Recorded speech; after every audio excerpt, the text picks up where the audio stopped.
What's up, everybody? Welcome back to another episode of the High Tempo Sports Podcast, episode 205. Today, we are back to talk fantasy football. Last week, we recorded the episode a little bit later than usual. We're kind of doing the same today, but it's before Thursday Night Football. We're recording this on Thursday midday, but you probably won't hear it till after Thursday Night Football.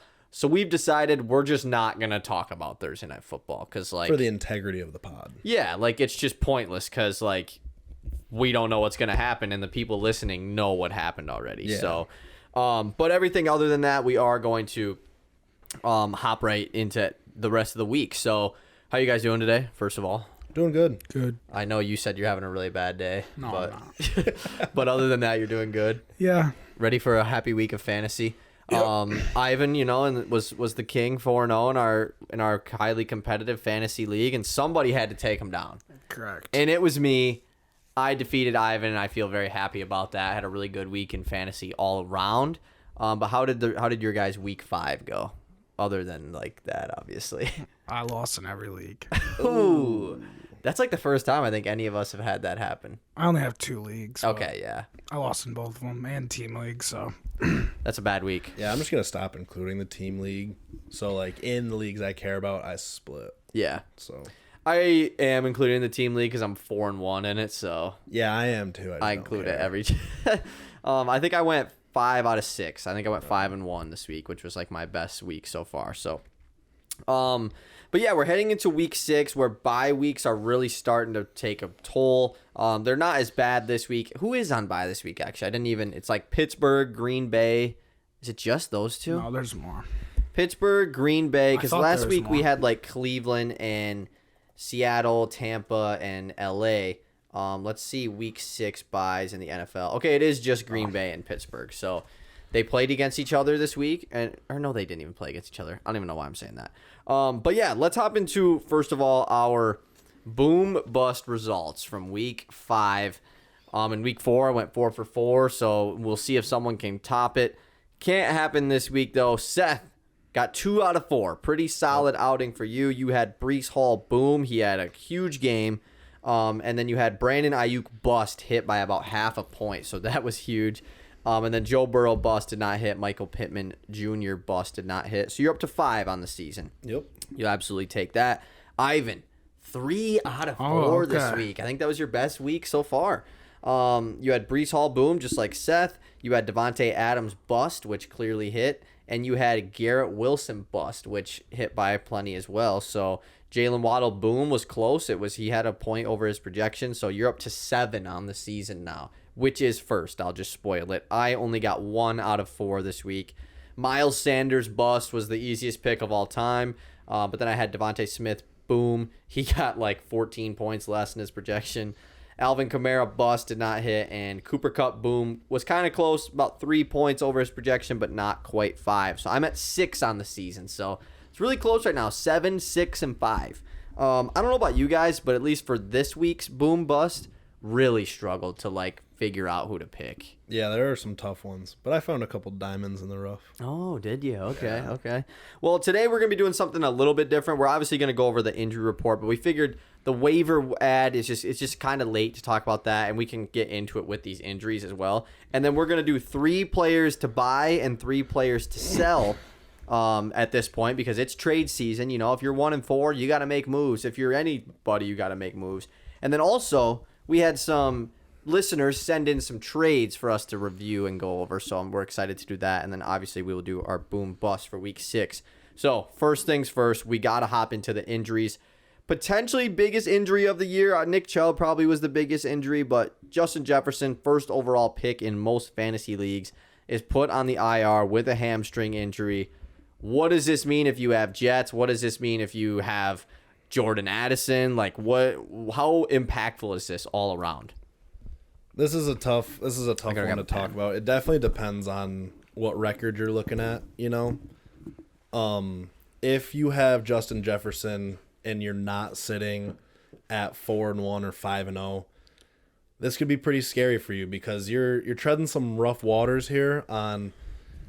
You can't really hold on to him because that's obviously you spent high draft capital picking him up. But he's out for 4 weeks now, guaranteed, with a bye week in week 13. And there's a chance that he might not come back at all. You know, he had that contract dispute. They don't really know the extent of his injury. So if you aren't sitting good at a 4-1 or a 5-0, I think you definitely have to make a move with him. Yeah, I'm worried about it. I think his value has plummeted, personally. I've thought about it. I thought about trying to trade for him this week, and I can't bring myself to offering anything of value. Right. Because I really just see a good chance that he just doesn't come back when he's supposed to or at all. Or Kirk is gone. Like today, Kirk said the 4 teams that he would. Did you see that? Yeah, he got asked by reporters that he would want to go to. They asked him about the trades, and he basically was like, "Yeah, like it's a chance that I get traded." Like he was super open about it, so it's very risky. Yeah, I'm worried about it. I think it's a legit. It's crazy to say, but I think it might be like a sell high still. Like sell him. Yeah. Oh yeah. I think you have to consider it, especially if you are 1-4, 2-3. Like if you are like in a competitive league as well, and you have Jefferson, like you got to be a little bit scared. Like what you have to try and win games, and Justin Jefferson has been really good so far this year, but a hamstring injury has shown that it is one of the more tough lingering injuries in the NFL so far, especially in this season alone. It obviously isn't up there with the ACL tears and everything, but it used to just be oh, you have a hammy injury, you'll miss a week or two. Now he could miss way more than this 4-week span. I think as far as hamstring injuries go, obviously they're most prominent in a wide receiver running back situation. But I was listening to a thing the other day that said of the hamstring injuries that happen at wide receiver, just over 13% of the players that come back injure almost immediately. Yeah, that doesn't surprise me. 13% doesn't seem like it's high, but that's high for an injury. Is Aaron Jones' injury hamstring? Yep. That's what I thought. Yeah, and Cooper Kupp obviously had his hamstring injury at the beginning of the year, so it's definitely, if you are a Jets owner and you didn't pick up KJ Osborne or don't have Jordan Addison, you got to at least see if someone's taking the bait on Jets. Yeah, who would you rather? Would you, if you had Jets, would you trade him for CeeDee Lamb? Straight up? Straight up. Oh, it's so hard.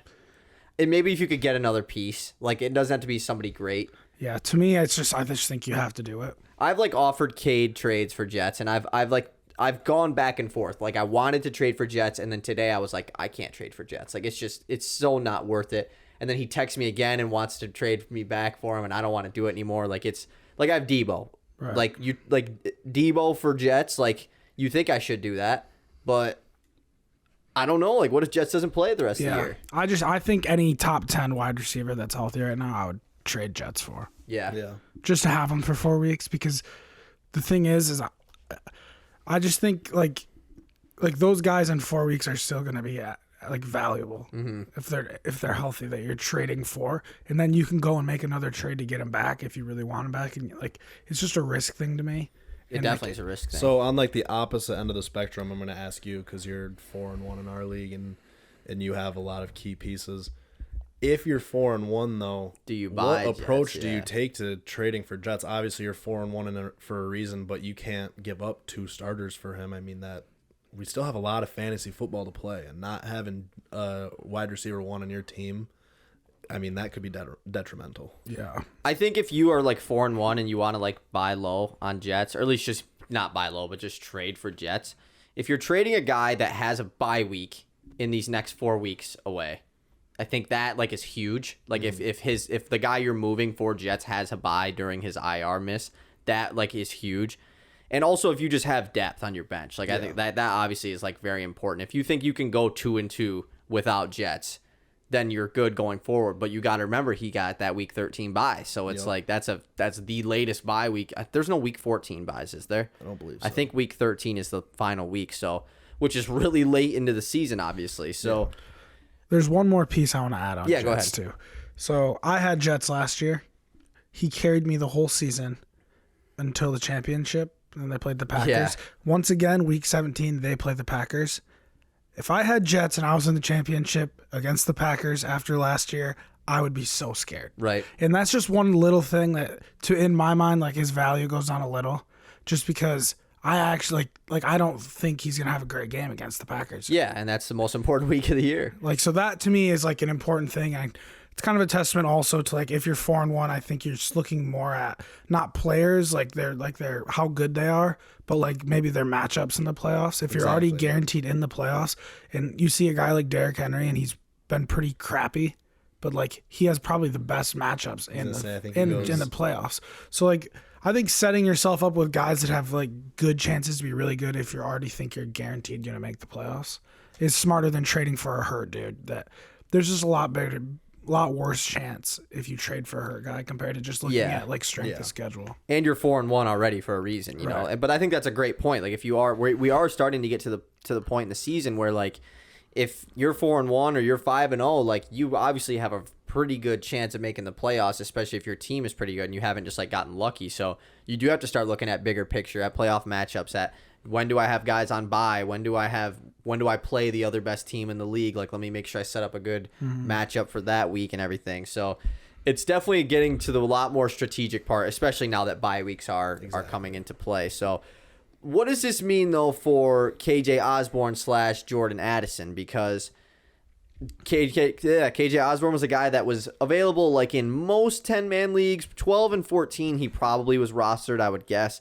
But we've seen him prior to this year been like a solid like boom option in fantasy. Like he never was great, but he would have his games. And obviously with Addison this year, it's a little bit different. So which one do you feel more confident in these next 4 weeks? I guess if you have one of them, or maybe you want to trade for one of them. If I had to choose between the two, I think I would go with Jordan Addison, simply because from a fantasy perspective, we've seen the output. He had 16 bombs to start the year, and then he had 18 last week.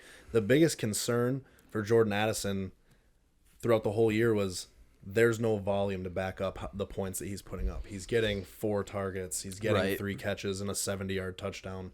So I think Jets going down definitely gives him, I mean, that's 13 targets a game that are going to be accounted for somewhere. So if he gets half of those, I mean, that bumps him up to a better standing, in my opinion. Yeah. What do you think? Yeah, I think it's a little bit of a gamble. Like, you don't know. Right. But I do think Addison will be their one. I think like Addison's going to go into the Jets role, and then KJ Osborne is going to play the KJ Osborne role that he has been playing. Yeah. And the one thing about KJ Osborne, though, is he has a lot better of a chance every week to score a touchdown than Addison. Like, KJ Osborne scores touchdowns. But to me, the biggest benefactor of Jets' injury is going to be Hawkinson. Yeah, I didn't even mention I think you're going to see 10 targets a game to Hawkinson. Yep, so that's the kind of guy. He's not in my buy low because he's not low. You can't buy, but he's a good trade target. Like seriously, like Mark Andrews for Hawkinson after this. Like it's like I'm not saying that you should do it. But by the end of it though, Hawkinson in 4 could be better, weeks, Hawkinson could be averaging 15. Exactly. Yeah. So it's like a going into the future kind of trade. Yeah. And I think that I think Osborne definitely will be a safe play. Like I think you could flex him this week, and obviously this week will tell a lot. They play against a Bears defense that's been really bad against the pass, so it's going to be nice to kind of see them play against a game where both of them could have huge games, and I think you're safe starting both of them.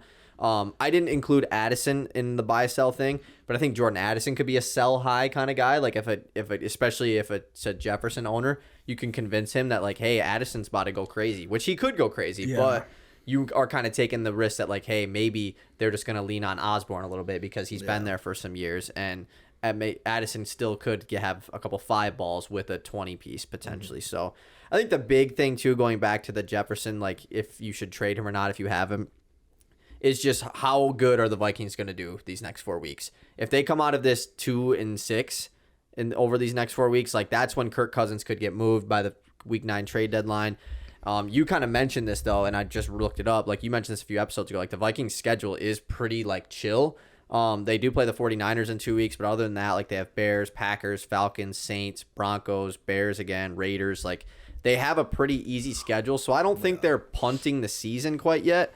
But I think it will be determined after these next 4 weeks. Absolutely. If they're 2-6, even I'm 3-5 maybe, who knows? But that kind of determines how Jefferson's season's going to end. Because if Kirk gets traded, I mean, you're not like Jefferson's probably just gets shut down, right? Yeah. Yeah, it's tough. I don't really know. I really don't know either. They're definitely not going to rush him back. Yeah, that's for sure. He might come back and play a couple games. And I think it's honestly the smart move for the Vikings to, hey, like, we're just going to suck the rest of the year and we're going to draft you a quarterback, Jets, and he's going to grow with you, and you guys are going to be like a young duo, because that makes most sense to me. I think Kirk is really good, and I think he is underrated, but just doesn't make sense to re-sign him right now. It doesn't seem like they're looking to re-sign him. So, do you guys have anything else? Yeah, I want to add in a side piece. Kirk to the Falcons is so interesting. We just talked about that today. It's like what does like Drake London become if Kirk goes to the Falcons? That's a really good question. And even Pitts. I mean, like, it's weird because the offense itself is built to like run the football. So like, I don't know how much they would want to make an in-season change on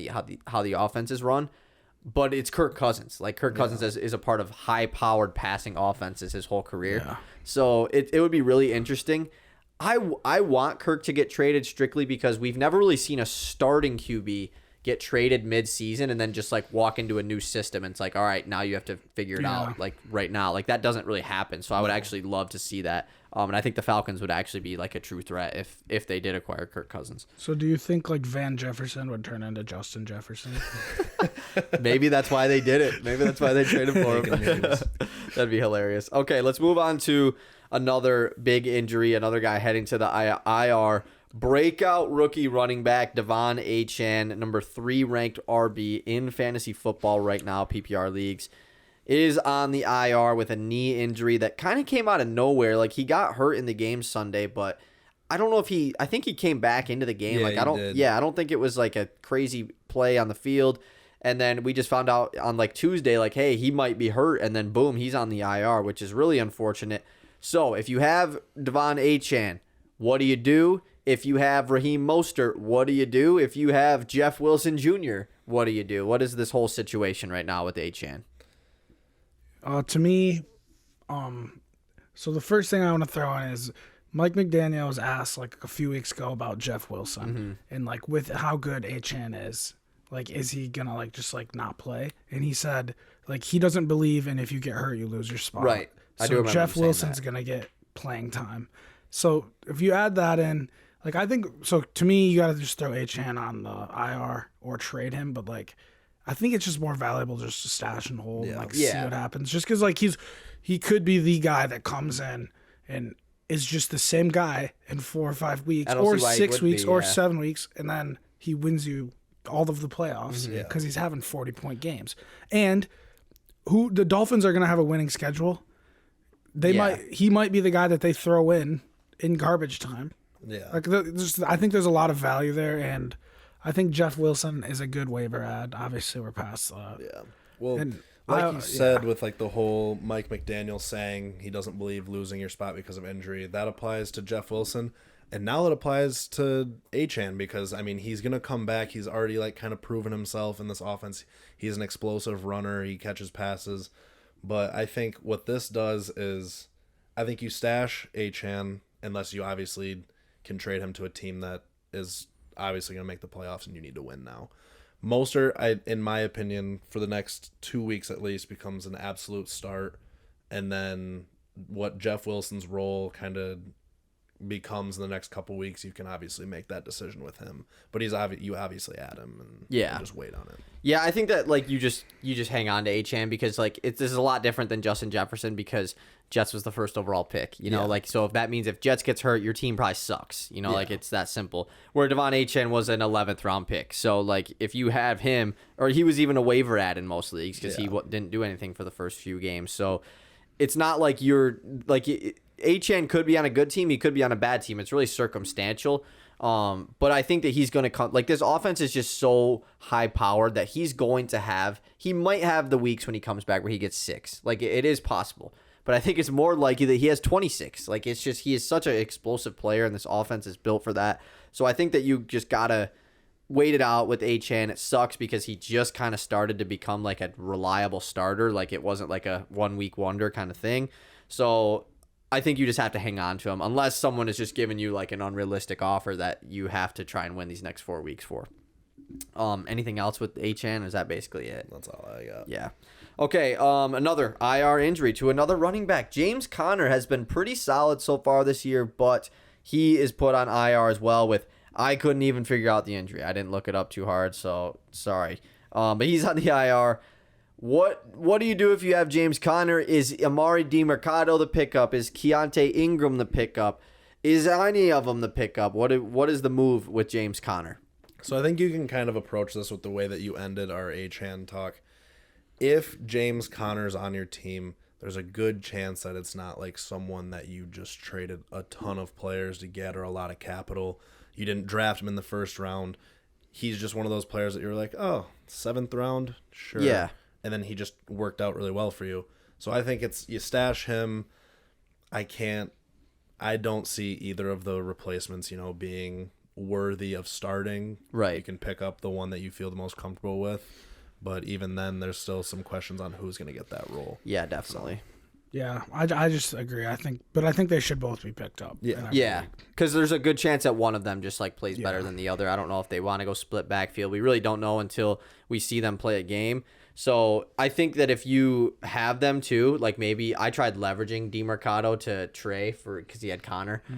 He didn't really want to do it, but yeah, I think that if you have Connor and you weren't able to pick up one of those two guys, I don't really know it just depends on who you have on your bench. Yeah. Obviously, it's super circumstantial, but Connor going out, he's not the level of player where you need to go buy him because he's out 4 weeks. Exactly. He could definitely help you in some weeks from now, but they just might suck too. So it's just he just stays on the IR basically. Yeah. It's just kind of one of those injuries. If you have him, you're just that sucks. Yeah. Great during bye weeks. Yeah. This couldn't happen. Right exactly, now. But it's not the worst thing in the world. It's not Jefferson getting hurt.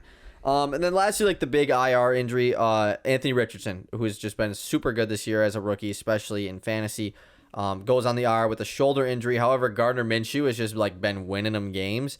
I think this means a good amount for Zach Moss / Jonathan Taylor. I don't know if Zach Moss continues to get carries, who knows, but I think this does help them out. It's obviously unfortunate for Richardson.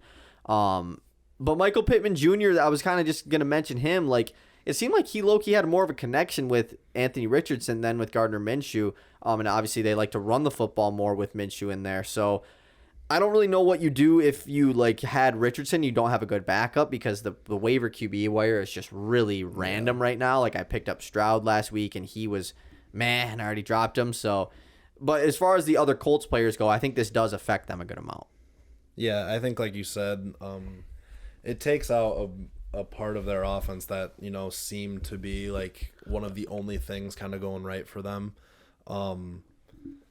Him going down hurts, but they also have played a lot this year without him because he's gotten hurt in what is this 3? Yeah, he's gotten hurt in 3 games. He's left 3 games. Yeah, so I mean they know what they do, what the game plan is without him. So I think we actually see a little more of a smoother transition with Gardner Minshew because he's been in games, he's been taking snaps, and I think that they're going to have a pretty good idea of what their offense becomes without Richardson there because they've already had to do it this year. Yeah.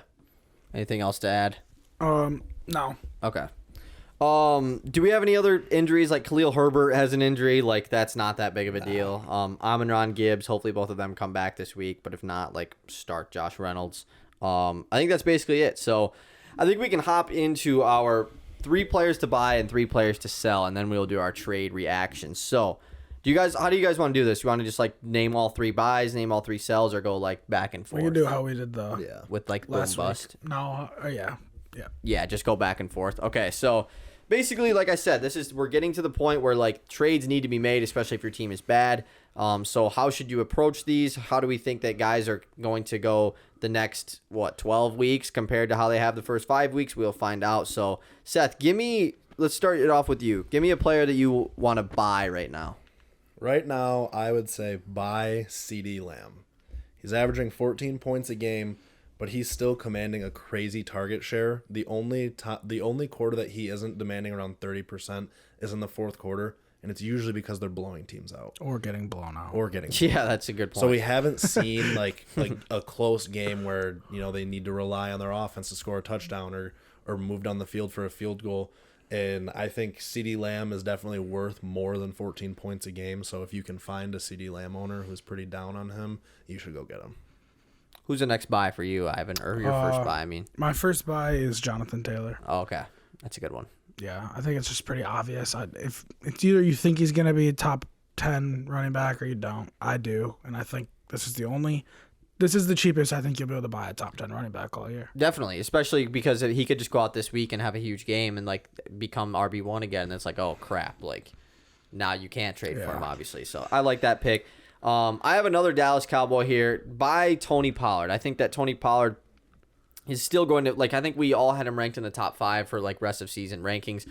He has had a couple back-to-back disappointing weeks. That's kind of how I like to look at it. Just who has been doing bad lately that someone might be panicking on. Oh, he had 9 points in week 4 and had 8.5 points in week 5. So he has major touchdown potential every single week. He is dealing with an injury right now, but I just think that he's still averaging 15 points a game. Like if there's a team like Jack, who's 1-4, they might be looking to sell him because they need to go get 2 dudes for him, and this is a perfect time to go trade for Pollard. So he's my first guy. All right, give me a player that you would sell on right now. Right now, I would sell Kyren Williams. He's still gonna be good, but I don't think you can still count on the 24 plus points a game that he was giving you the first 4 weeks. We saw Cooper Kupp come back, and that offense looked like it could support Cooper Kupp and Puka Nacua, which a lot of people had questions about. Mm-hmm. So obviously we saw a pretty down week from Kyren last week. I think he's going to lose a lot of his receiving upside. Okay, I like that pick. Ivan?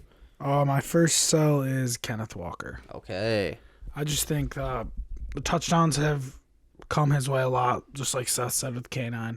He's not going to be terrible. No, yeah, but like he's playing at a really high level right now. Yeah, I think there's a lot of leagues you could Kenneth Walker for ETN straight up, or Kenneth Walker in a bench piece that you would maybe drop for ETN, like something like that.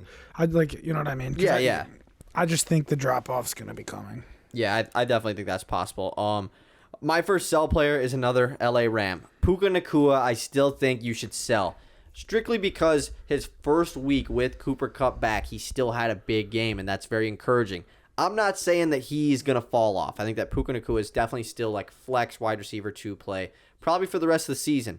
However, is he going to live up to his 3rd-ranked wide receiver position right now? I don't think so. I think that you could really convince someone that, hey, he had a big week with Cooper Kupp.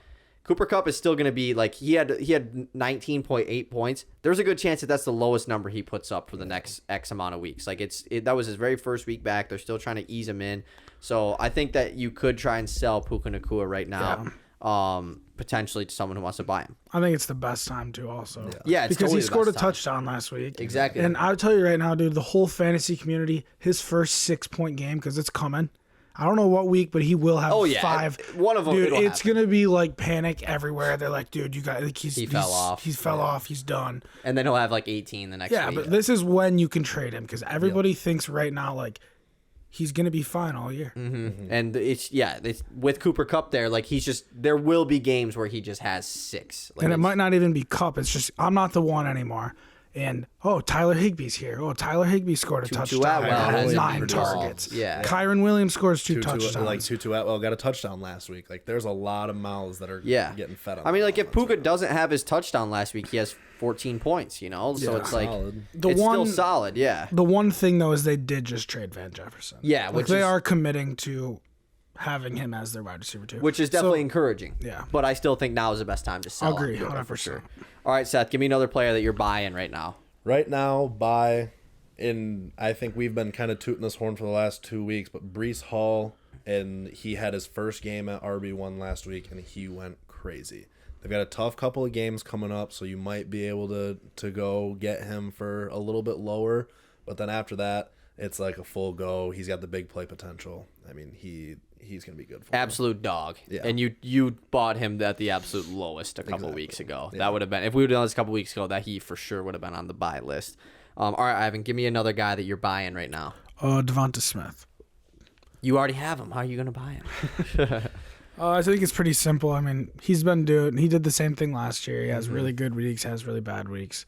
That's the player he is. That's the team he's on. So it's just going to be the 2 weeks in a row all season where he just has bad games because it's gonna happen, he's gonna be a buy low. Yeah, in my eyes. And he had a 1 point last week, so like now is the time to buy him because he's probably gonna have 30 next week. Like, I could kind of see honest. him and CD being like in the same realm. The only issue is that AJ Brown has been like so vocal. He has been going crazy ever since he was bitching on the sideline. Exactly. He's so vocal about his involvement that I think teams like are going to kind of start leaning towards like, all right, AJ Brown's not going to go for 120 and 2 touchdowns on And us. then that's when Devontae goes off. And then he comes in and takes I really over. should have picked Devontae as a boom this week. I picked him as a boom last week, and it's just going to happen this week now, but I didn't.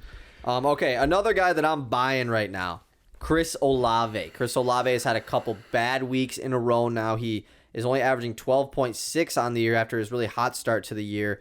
I just think that like the reason that, I mean, and this might not be the reason, but Derek Carr has been playing a bit injured the last couple of weeks, where in the beginning of the year he was playing healthy, and he found Chris Olave a lot. They did blow out the Patriots last week as well, like very early on, so that was a main reason why he didn't get much work. He scored a touchdown but only had 9 points. But yeah, the first 3 weeks he put up 15 points in every single game, and he hasn't done so since. So I think now is the time to go trade for Olave, because he was looking like a solidified wide receiver 1 the first 3 weeks. These last 2, it's been like, ooh, he's like a wide receiver 2 flex option. So I think now is the time that you could buy him and keep going forward with him for the rest of the season. All right, Seth, give me a player that you are selling right now. I'm going to sell, and this is tough because we talked about this today, and I think you could probably make the argument for both of these receivers that are there, but I'm going to sell Brandon Ayuk. Okay. Because we saw George Kittle We did talk about this, go yeah. crazy last week, and that offense just, there's too many guys. McCaffrey's going to get his every week, and if George Kittle settles into a role where he's getting a touchdown every other week, Debo's there. But I mean, the only thing that like is really kind of pushed me away from this is Debo potentially injured. Yeah. You know? But if Debo's there, I think you kind of fade Brandon Ayuk. Yeah, I like that pick. Who's another player that you're selling, Ivan? Just a second. I am selling Gabe Davis. I like that one. That's a little bit of a low tier one. I like it. He's had 4 touchdowns, I think, in 4 games, so it could keep happening, but I don't see him having 17 touchdowns this year. So I just think it's one of those guys you could just try to maybe sell for, just try to go up a tier. Mm-hmm. Package him with another guy for like a more solidified wide receiver too. I like that.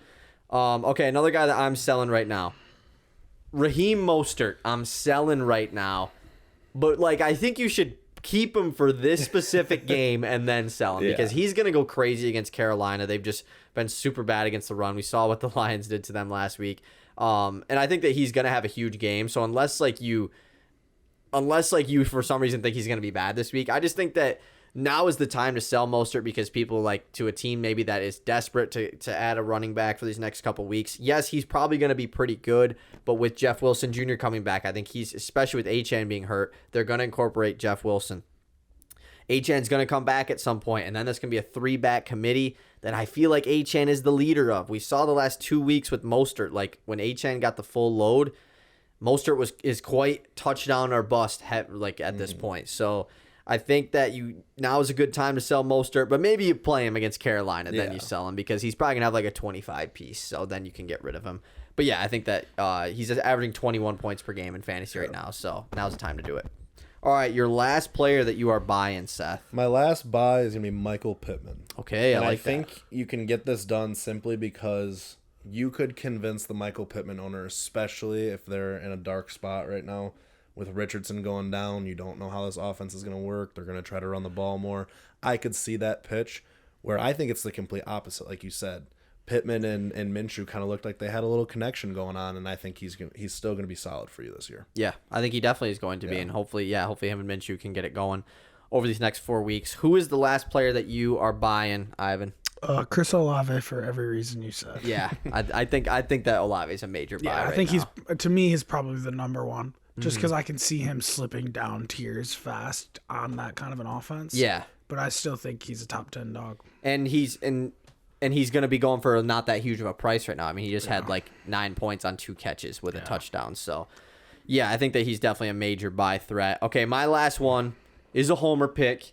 I think Joe Mixon is a buy right now. Last week was the first time that he's had a huge amount of carries and targets. He had 25 carries last week, which was a high on the season. He hadn't had over 20 up to that point. He had 4 receptions.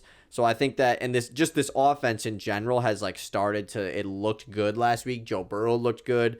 So I think that in general, if Burrow's playing healthy back to where we thought he was going to be by week 1, that is good for this entire offense. Also, Joe Mixon just like hasn't scored touchdowns at all this year. I think at some point he's gonna. Last week he had 3 carries at the 1-yard line and didn't get in one single time. It was just very frustrating to watch happen. I think that he will put those in hopefully at some point.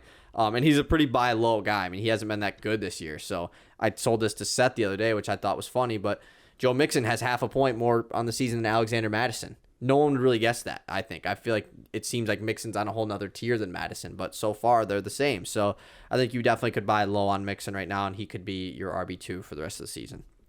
All right, Seth. Last dude that you are trading away right now. My last sell. I don't know that one. What? Was that like the Alexa, or what is that thing? Yeah. Alexa just I'm talking. sad to I don't know if hear you what guys you hear said that. about Mixon. Oh, why? Because I want him. Yeah, exactly. You can buy him. That's not supposed to be happening. I'll trade him to you. No. Pretty quick, pretty simple. Sorry My for last Alexa. sell, Justin Jefferson. We talked about. Oh, it. yeah. Yeah. If you're not 4-1, 5-0, Get rid of him. Time to go. All right, Ivan, your last sell. My last sell is DJ Moore. I love that. I think he's good. I just think I would rather have, like, if you went to ESPN's top 10 wide receiver list, I would rather have every single one. And I think if you were in a league and you went and offered him for every single guy, One of them somebody would say yes. might accept it, and I think it's smart. Yeah, and DJ Moore is my last sell as well. I agree with you.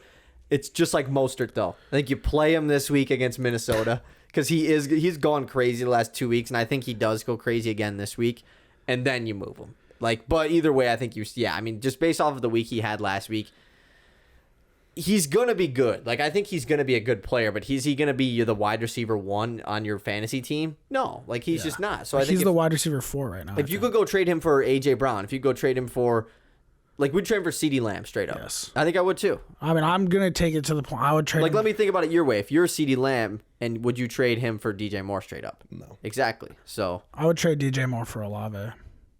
ooh, that's a good one. That's the lowest I think I'd go. Yeah, As Olave. that is a good one. I'm trying to think of like some other good ones, but I can't. So, like DJ Moore for Debo. I was gonna say the same thing. I think I would want DJ Moore I over want Debo. DJ Moore. Would you want And I have DJ Debo. Moore over? I think I would want.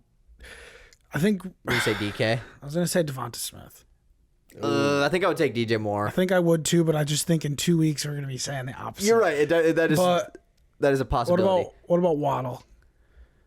Because I think DJ Moore. I'll take DJ Moore. kind of like am not liking the Waddle situation. Now that I don't have him, I can be more clear-minded on the fact that there is just way too much power in this offense. To support everyone. They now, like, it's not hurting Tyreek because Tyreek's Tyreek, Yeah. but they want to run the ball. Yeah. Why not? Yeah, I mean, and this week is going to be more the same. Yeah. Would you trade DJ Moore for Adam Thielen? No. But he's- Thielen he been is going crazy. 10. Thielen been going That's crazy. the only reason. I Oh, yeah, asked. that's funny. Yeah, I think I would keep DJ Moore over Waddle, though. What about DJ Moore for Amon-Ra? That's where Yes, I I was would going do next. that. Like, you would get Amon-Ra. Like, Yeah. dude, okay, so I will say this. I know you were a Brandon Ayuk sell. Like, I would trade DJ Moore for Brandon Ayuk. Really? I think I wouldn't do would. that. I wouldn't go that low. I But just- you wouldn't do it for Debo? No, I like Brandon Ayuk more than Debo. Okay, that's fair. All right. Okay, that can conclude our buy sell segment, and I think that leads us right into our next segment, which is reacting to some of your guys' trades. I pulled out a tweet last night and a post on Instagram and a post on TikTok story. So if you're not following us there at High Tempo Podcast and everything, I want to give a shout out to Andrew Matthews, who DM'd us on Instagram and gave me this idea. Said, hey, you guys should do a segment where you review people's trades. I said, that's a freaking great idea. Thank you for asking me about that. Yeah, thanks, Andrew. Yeah, thank you, Andrew. So we're going to go over Andrew's trade first because he was the one that sent him in. So a few of these trades, both of Andrew's are like that. They were done a couple weeks ago. So I think the way we can look at those ones is like how they've aged, like who won the trade. We'll kind of grade that part of it. But then obviously there's a few that are like, should I do these right now? So starting off with Andrew, and I can give a little bit of context with his with his team as well because he sent me his team. So he is in I believe a 10-man PPR league. Just want to double check that. Yeah, 10-man PPR league. So back on September 22nd, which was my birthday, just in case you were wondering, he made a big trade where he received Alexander Madison, Amon-Ra St. Brown, and Darren Waller for Breece Hall, Christian Kirk, and Travis Kelce.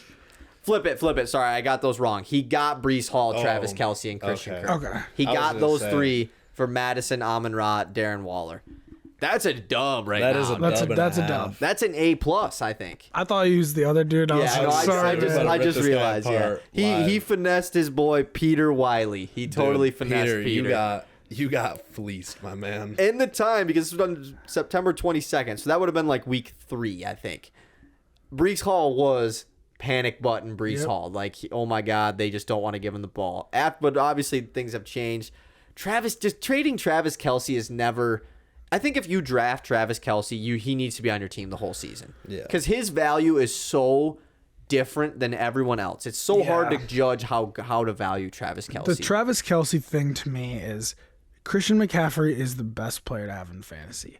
But after you draft Travis Kelce, you build a team around Travis Yeah. Kelce. So that makes him the most valuable player to your team in fantasy. Yeah. Like it's a weird situation. That's just how it works to me. So I think any trade where you get Travis Kelce, it's gonna be hard to say that you didn't win it. Yeah, especially when you also got Breece Hall. When and you're like, losing a guy like Waller. Like I understand because like I just don't love Waller this year. no, I don't either. Like if it's a Mark Andrews Kelce swap kind of deal, That's a little and you're different. just losing a few points every week, I get that. But like also Kelsey's just gonna outscore tight end 2 by so much by the end of the year. It happens every season. So yeah, that was an absolute dub for you, Andrew. Let's look at the other trade that he did. This one was much earlier. I mean, this doesn't really matter because he traded Amon-Ra St. Brown. This was the week before. He traded Khalil Herbert and Devontae Smith for Amon-Ra St. Brown. And that was probably coming off of Devontae Smith's huge Thursday night game. I think that would have been. So, and then he used that to flip it. So now his team is looking like, let me pull it up here. His squad is looking like Tua, Saquon, Breece Hall, Diggs, Kirk, Kelce, Debo. That's his starting lineup. I mean, that's better than my squad. I have a lot of the same guys. I got Diggs and Debo. He's got better running backs and Travis Kelce on that team. That's a pretty loaded It's a very solid 10-man squad. He's even got J-Mo on the bench. So shout out to Andrew for giving us the idea. Okay, let's get into a trade though that is right now. Or no, this is brought in by one of our own hosts here. Wow. Mr. Seth. Okay. So Seth, you made a trade. Was this last week? This was, yes, last week on Thursday, right before the game. Gotcha. So prior to last week's game, where he acquired Tyreek Hill, Evan Ingram, and Joshua Palmer in exchange for Kyron Williams, Devontae Smith, and Tyler Higbee. So he gets the upgrade in tight end. He gets the best player in the trade in Tyreek Hill and loses Kyron Williams, Devontae Smith. That's like a crazy good trade to do, I feel like. Yeah, Like for so you. just like a little context like behind it. Cade Block is the kid that I did the trade with. And Cade had like some pretty solid receivers. Obviously he had Tyreek, but he was starting Miles Sanders and Tyler Algier at running back. Ooh, God. And I drafted McCaffrey and Saquon, got Kyron off of waivers, and hit with a late round DeAndre Swift pickup. So I had a Your running team back is stacked. surplus. Was this 10-man? Yeah. Okay. So That's a I stacked figured I squad. could lose the Kyron Williams aspect, give up Yeah. my wide receiver 2, and go get another wide receiver 1. Yeah. Definitely a W for you. Yeah, I'm giving you an A- because Andrew getting Kelsey is the biggest Yeah. one, so it's hard to top that. But you get Tyreek Hill, so that's a huge one. All right, let's go with a trade here from our boy Kyle Martin. This is one that he didn't even send the screenshot of the trade, so he might be like thinking like, should I do this trade? Wow. He needs to know. We'll let you know right So now. he wants to acquire Cooper Kupp in exchange for Calvin Ridley, Zay Flowers, and James Cook It's the bag. He's given the bag. And also he gives no context on his team or how many guys in the league. I was just going to say, I would love to see where James Cook which is. makes it hard roster. to determine what his starting lineup is going to be after. Are you paying that price to get Cooper Kupp, though? Personally, I'm not. And I'll add in James Cook is coming off a bad week. Zay Flowers is coming off a ton of dropped catchers and a bad Where week. he should have had 20. Calvin Ridley's coming off a good week, but Calvin Ridley's going to come off good weeks a lot of weeks. So I think maybe you could get Cooper Kupp at a better price in a week or two. Yeah. I think Zay Flowers is going to have a great week this week. So I just think maybe and James Cook is going to have probably, he's playing me, so you know he's going to have a good week against the Giants.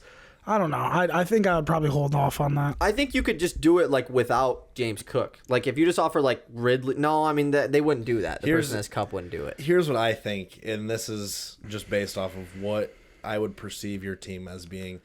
I'm assuming Ridley is going to be around your wide receiver 2. I really hope he's not your wide receiver 1. Zay Flowers is going to be a bench piece for you. If James Cook isn't your running back 1, I think you do it. If he's your running back 2 and you have another solid running back in front of him, I think you go get him. Yeah. And then just kind of rock a strong wide receiver core with a solid running back. Yeah. To me, I think you said take out James Cook. I think you take out Zay Flowers. That's kind of And I think it's a good trade. Yeah, I think so too. You probably don't need to throw in Zay Flowers. And as long as you have 2 running backs that you're comfortable starting, then I think you obviously do it. Okay, next one is from our former guest on the show, Mr. Elliot Young, a former co-worker of Seth and I's. He sent me this trade. He said this was 2 weeks ago. For reference, this is a 14-man redraft league. So 14-man is pretty, some of the guys you start in a 14-man are pretty bad. So he said he got offered DK Metcalf, just DK Metcalf, for Swift and J-Mo and accepted it 2 weeks ago, he said. So this was we knew J-Mo was coming back 2 weeks early. This was probably right when Swift was he probably had 2 weeks under his belt of being top dog. So he got DK for Swift and J-Mo. Doesn't give his team, so we don't know if his running backs are surviving without DeAndre Swift. But what do we think about this trade for Elliott? I think Elliott lost that trade, man. I don't want to bag on him because I like the guy, but Swift has kind of been that guy in Philly, and we know Philly's got arguably the best O-line in the league right now, and he looks like a dominant force. Where on the other end, DK's been mid. He's been solid. Yeah. He's getting you 13, 14.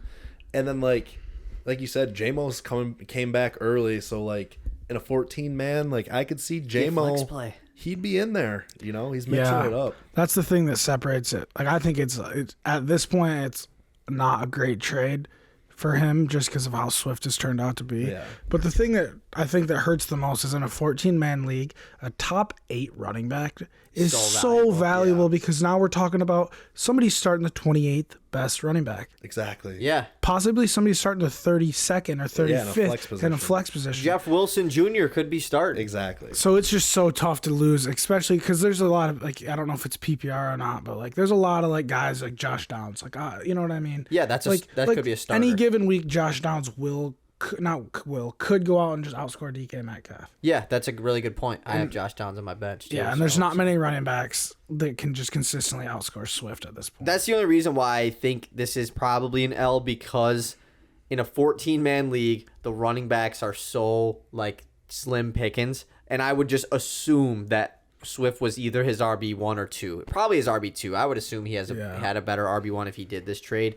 Now, I don't want to give him a terrible grade because there's a world where he just has McCaffrey and, Mostert or something. So it kind of made sense for him to do. I'll give him a C+ because on the world that guess what? DK Metcalf out of the way. It's done and gone. So at least you got that. And the Swift injury risk is there. You really shouldn't that shouldn't be a concern in fantasy football because anyone can get hurt at any time. But Swift has yet to play a full healthy season, so maybe that was in his mind a little bit. But I still think the other person probably took the dub in this trade. But thank you to Elliot for for there's sending it. There's a situation where, like, if he had just terrible wide receivers, though, Yeah. and he had good running backs, you're just running back heavy. I was gonna say if he had a later pick in the 14-man draft and went running back, and then happened to get Swift kind of later on. Yeah, you know? and then his wide receivers were like, I don't even know, Calvin Ridley, Terry McLaurin, and like that. There's a world where it makes sense, but we just don't really know the context. This last one we do know the context. It's from our boy Casey Smith. So shout out to Casey for sending this one in. He just acquired this. I think happened like after injury. I'm pretty sure actually it should see a IR slot thing here. I assume he's just in the IR slot. So he acquired in a 12-man half PPR league. So I don't know if you guys are in any half PPR leagues. I'm in a few. They're a little different. It's not that much crazier. He acquired Justin Jefferson and Najee Harris for DJ Moore and David Montgomery. Let's give some context to his team right now after the trade. His squad is looking like Kirk Cousins at QB, Brian Robinson, and wait, did he get David Montgomery? Now I'm confused. Because he said the Jefferson side. Maybe this was his team at. Okay, yeah. We can still grade it either way. Yeah. Okay, so this is his team after, assuming that he got Jefferson, even though he sent me a screenshot of this team before the trade. Kirk Cousins, Brian Robinson. His running back 2 is now like Miles Sanders, probably after trading away Montgomery, and then he has Justin Jefferson, who's now on the bench, Cooper Kupp, Devontae Adams as his wide receivers, and he has Amari Cooper as his flex with Logan Thomas as his tight end. So his receivers are like pretty nasty. Yeah. He has Devontae Kupp and Justin Jefferson in a half PPR league though. So what do we grade in this trade? He traded away Moore and Montgomery for Jets and Najee. So I guess Najee is now his RB2 with Brian Robinson as his RB1.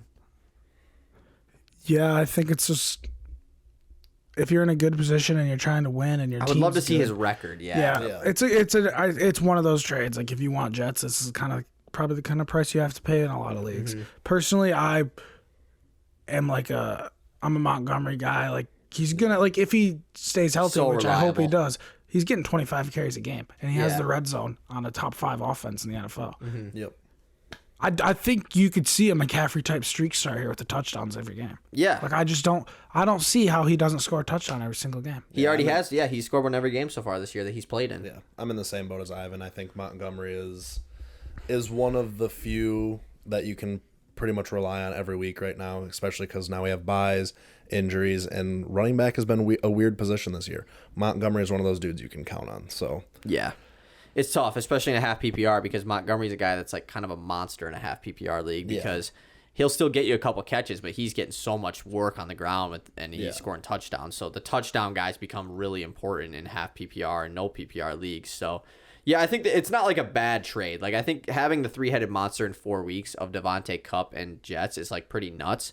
If you can figure out a way to upgrade that RB room with Brian Robinson and Najee Harris and Miles Sanders, that would be nice. But it is a 12-man league and not a 10-man, so that's fair. like he could have the best big 3 in the league of Kupp, Devontae, and Jets. I would have to guess he does. I would assume so. And with it being 12-man, no one probably has 2 elite running backs. So Yeah. it definitely could be a pretty solid trade there from Casey. So My advice for that team though is to hunt the waiver wire because you probably will have a better chance in the next 4 weeks getting somebody better than Najee, which is tough to say, but just even to like start if you on picked a up week to week- DeMercado, maybe if there's he ends up being there's just good. going to be better options out there every week. Yeah. I think than Najee right now. I definitely, Najee is not a great option right now, and he's on bye, so you're not even starting him this week. Okay, it is time for Week 6, boom or bust. We have a fun slate this week. I talked to Seth before the show, but I was like, man, I'm struggling to find some bust players for this week.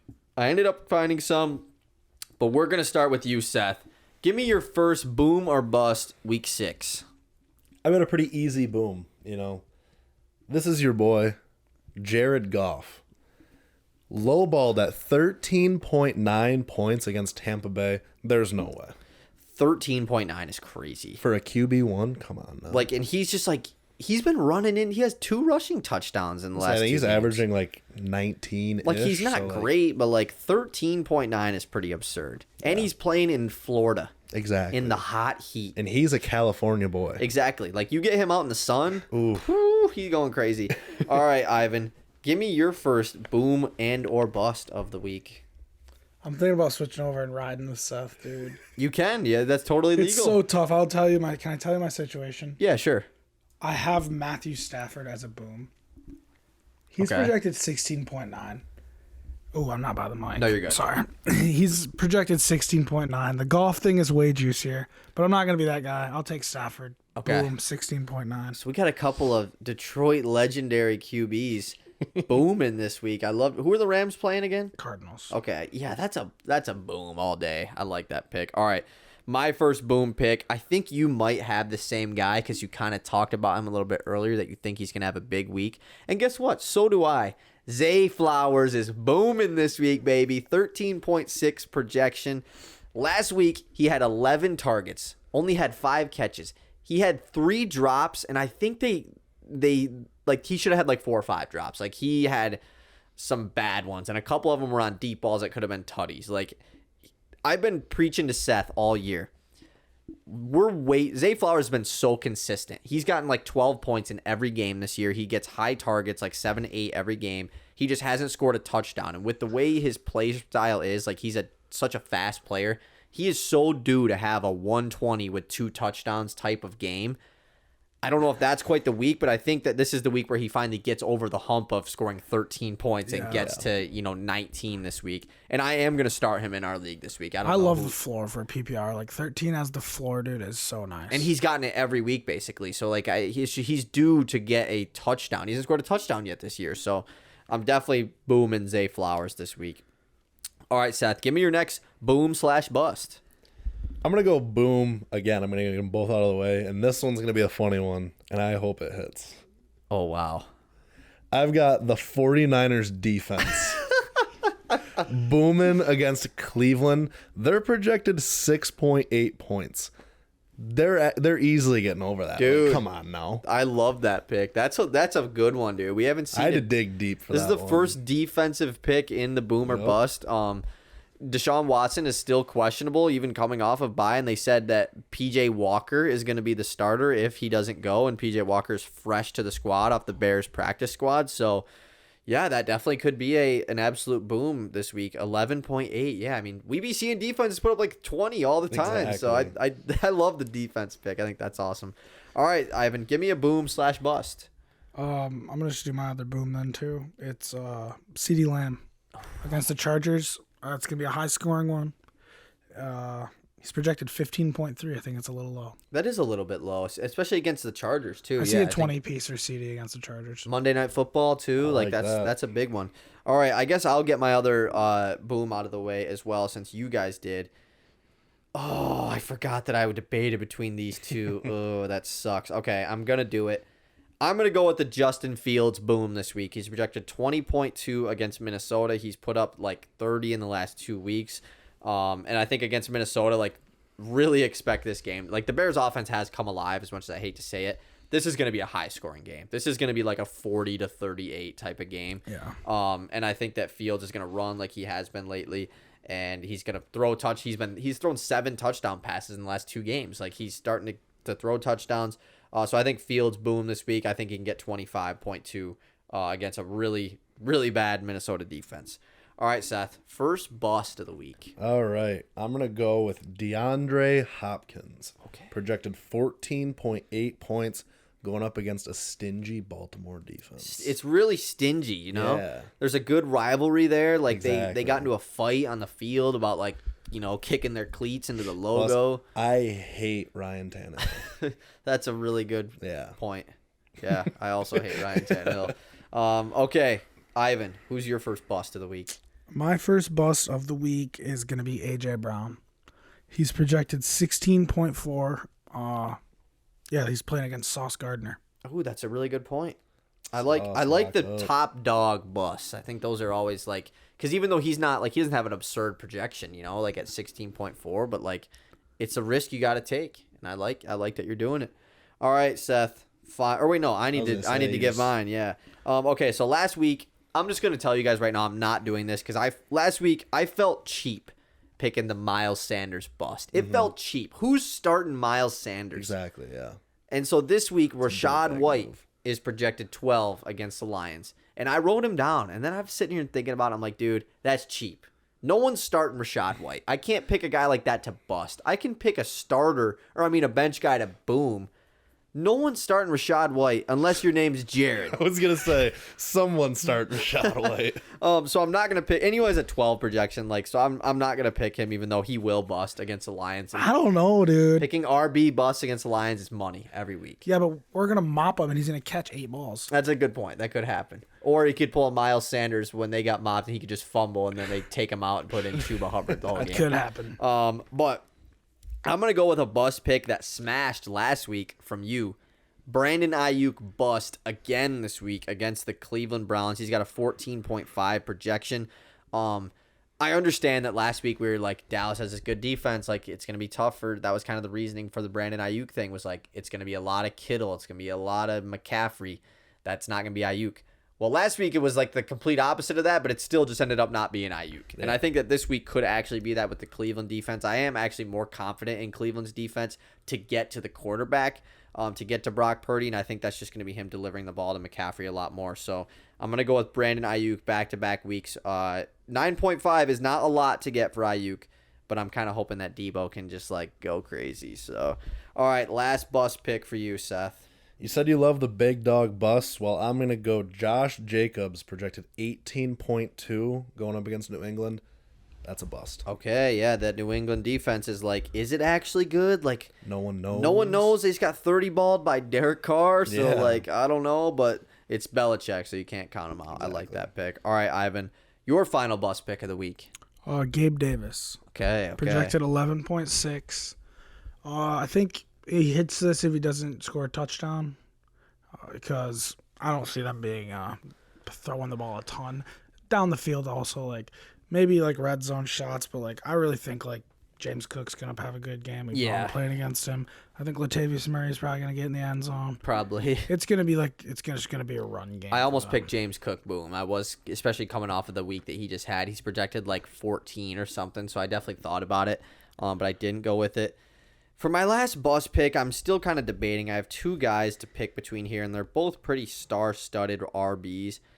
I was thinking about Austin Eckler bust at 19, I thought about that. but I'm not gonna go with that because I just think even if they're just gonna dish it to him, he's just gonna get it off passes, I assume. I'm gonna go with the Travis Etienne bust. I think this has been picked 2 times already on here. Etienne kind of has a little bit of a pattern going this year. Good game, bad game. Good game, bad game. Last week, he had an incredible game. He had a 36-point game last week. He's projected 17 against a Colts defense that I don't know how good they're going to play. This is my least confident bust pick of the year. Yeah. The pattern: good game, bad game. Yeah, exactly. Incredible game. So what's the pattern? How's the pattern does that mean he has incredibly bad game? Or does that mean his bad game is just the floor is raised on his bad game? Who knows? So this is my least confident bust pick of the year. I really couldn't think of a better one. I was going to go with Rashad White, and I trashed it, so I'm going to go with Travis Etienne bust. I also thought about Breece Hall boom against Philly, even though it's a good Philly defense. Yeah. I just think he could just bust one out, hopefully. What do we do if we ever go 12 for 12 on these? What do we do? I was thinking about that. I don't know. Do we go get lottery tickets? Do we retire?